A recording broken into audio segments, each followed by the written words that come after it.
บริหารเงินที่ถูกต้องเนาะว่าบริหารจังไดถึงจะมีกำไรเนาะมาเดี๋ยวค่อยจะบริหารให้เบิ่งเด้อทุกคนเด้อด้วยงบ275เหรียญเนาะนี่คือสเต็ปเมนต์การบริหารเงินนะทุกคนเด้อออเดอร์แรกเนาะถ้าว่าออเดอร์แรกค่อยจะไปอยู่3เหรียญนะทุกคนเนาะถ้าว่าออเดอร์แรก3เหรียญค่อยพลาดปุ๊บค่อยจะเดินไปเลย7เหรียญนะทุกคนแต่ว่าออเดอร์ที่2ค่อยพลาดเนาะออเดอร์7เหรียญพลาดปุ๊บค่อยจะเดินไปเลย15เหรียญนะทุกคนแต่ว่าออเดอร์15เหรียญค่อยวินเนาะค่อยจะได้ทั้งต้นทุน15เหรียญพร้อมแล้วก็ได้ทั้งกำไรมาพร้อมเนาะแต่ว่าค่อยวินออเดอร์15เหรียญปุ๊บค่อยจะกลับมาเดินด้วยเดินอยู่3เหรียญเนาะก็นี่คือการบริหารเงินทุกคนเนาะแต่ว่าเฮาวินออเดอร์ที่3เนาะเขาก็จะกลับมาเดิน3เหรียญก่อนเนาะทุกคนทุกคนพอเข้าใจบ่เนาะเดี๋ยวไปเบิ่งนำกันออเดอร์แรกเนาะคือตัวที่เฮาเว้าเนาะออเดอร์แรกเขาจะไปอยู่3เหรียญนะทุกคนเด้อเขาจะมาในกราฟ XRP เนาะ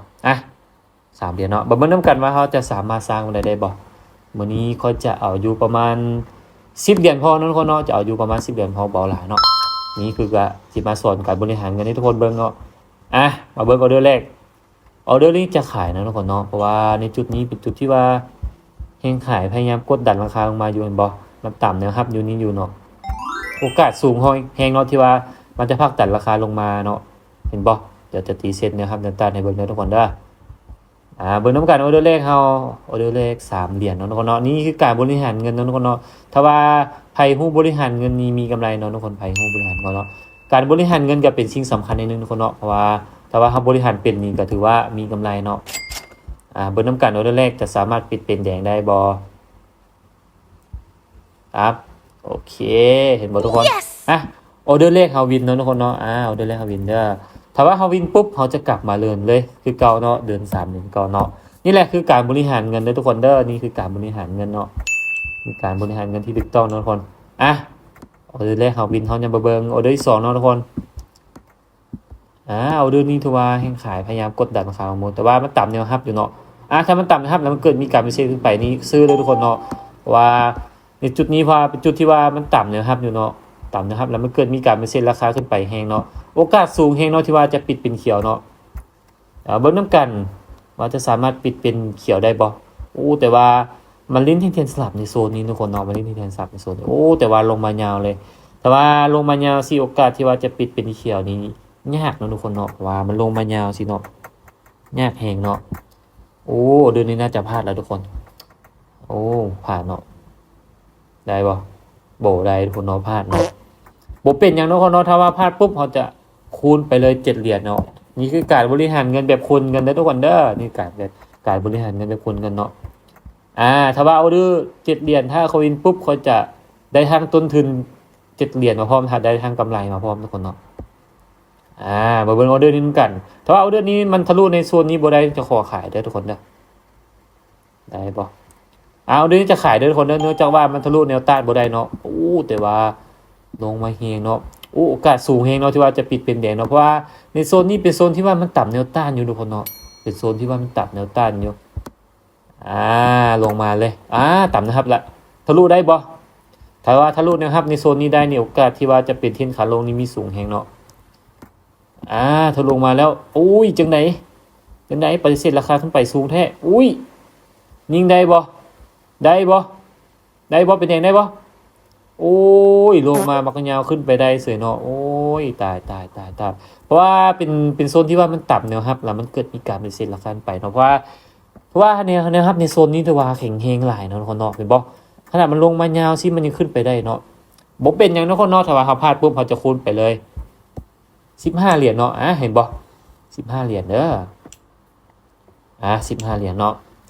เอาเดือนนี้เด้อเอาเดือนจัดซื้อเลยทุกคนเนาะเพราะว่าในโซนนี้เป็นโซนที่ว่ามันต่ำแนวรับอยู่เนาะเห็นบ่มันต่ำพอดีมันลงมาหาแนวรับเนาะมันทำนะครับอยู่โอกาสสูงแฮงเนาะที่ว่าจะขึ้นเป็นเขียวได้เนาะในโซนนี้เป็นโซนที่ว่ามันลิ้นที่เทียนสลับอยู่เนาะทุกคนเห็นบ่เบิ่งพฤติกรรมตลาดมันก็ได้ทุกคนเห็นบ่ขึ้นไปเก็บไส้ได้อยู่เนาะพอเนาะในโซนนี้เป็นโซนที่ว่าแฮงซื้อพยายามกดดันขึ้นไปอยู่แล้วก็ลิ้นที่เทียนสลับอยู่เนาะจังได๋เป็นเขียวได้บ่เด้อคุณเฮายิงได้บ่โอเคเห็นบ่ทุกคน ถ้าว่าเฮาวินออเดอร์15เหรียญเขาจะได้ทั้งต้นทุน15เหรียญมาพร้อมแล้วได้กำไรมาพร้อมทุกคนเห็นบ่นี่แหละคือการบริหารเงินทุกคนเห็นบ่แต่ว่าเห็นออเดอร์แรกเขาออเดอร์ค่อยไปเนาะ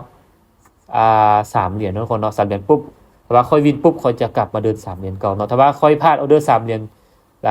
เขาจะคูณไปเลย7เหรียญถ้าว่าค่อยพลาดออเดอร์7เหรียญเขาจะคูณไปเลย15เหรียญแต่ว่าออเดอร์15เหรียญเขาวินปุ๊บเขาจะได้ทั้งต้นทุน15เหรียญมาพร้อมแล้วได้กำไรพร้อมนี่แหละคือการบริหารเงินเนาะโอ้เดือนนี้บ่ทันเนาะอ่ะเดี๋ยวไปเดือนต่อไปเนาะเดี๋ยวไปเดือนสุดท้ายเนาะคนเนาะเดือนสุดท้ายเนาะคุณน้ำกันเห็นบ่ทุกคนนี่การบริหารเงินเนาะถ้าไผฮู้บริหารเงินนี่ค่อยรับประกันแล้วว่ามีกำไรแน่นอนทุกคนถ้าไผบริหารเงินเป็นนี่ถือว่ามันต่ำแนวต้านเนาะทะลุขึ้นไปละเบิ่งออเดอร์สุดท้ายเนาะทุกคนเนาะว่าออเดอร์นี้บินค่อยจะได้ตามเป้าเลยแต่ว่ามันทะลุแนวต้านในโซนนี้บ่ได้เนาะทุกคนเนาะถือว่ามันทะลุแนวต้านในโซนนี้บ่ได้ถ้าว่าออเดอร์นี้ลงมาเป็นแดงนี่มันต่ำถ้าว่ามันลงมาหามันพยายามลงมาหาแนวรับนี่โอกาสที่ว่ามันจะพักตัวเป็นเขียวนี่มีสูงอยู่ได้แต่ว่าลงมายาวเนาะลงมาได้บ่ลงมาอีกได้บ่แต่ว่านั่งลงมาอีกนี่ออเดอร์นี้เขาจะซื้อขึ้นไปเลยเด้อทุกคนเด้อออเดอร์ซื้อเลยเพราะว่า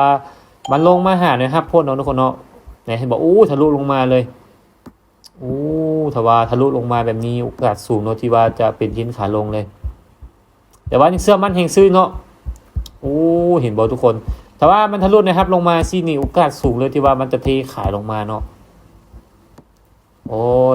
จังใดขึ้นไปได้บ่ช่วงประมาณ5 วินี่ขึ้นไปขึ้นไปอีกได้บ่อย่าจังสั้นเขียวได้บ่เขียวโอเคเห็นบ่ทุกคน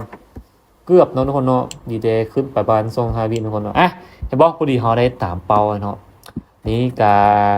ดีได้ตามเป้าพอดีเป๊ะทุกคนเนาะนี่คือการมาแชร์สำหรับการที่บริหารเงินนะทุกคนเนาะนี่คือการบริหารเงินเนาะสำหรับคนที่ยังบ่ฮู้ว่าบริหารจังไดถึงจะมีกำไรเนาะสามารถทักมา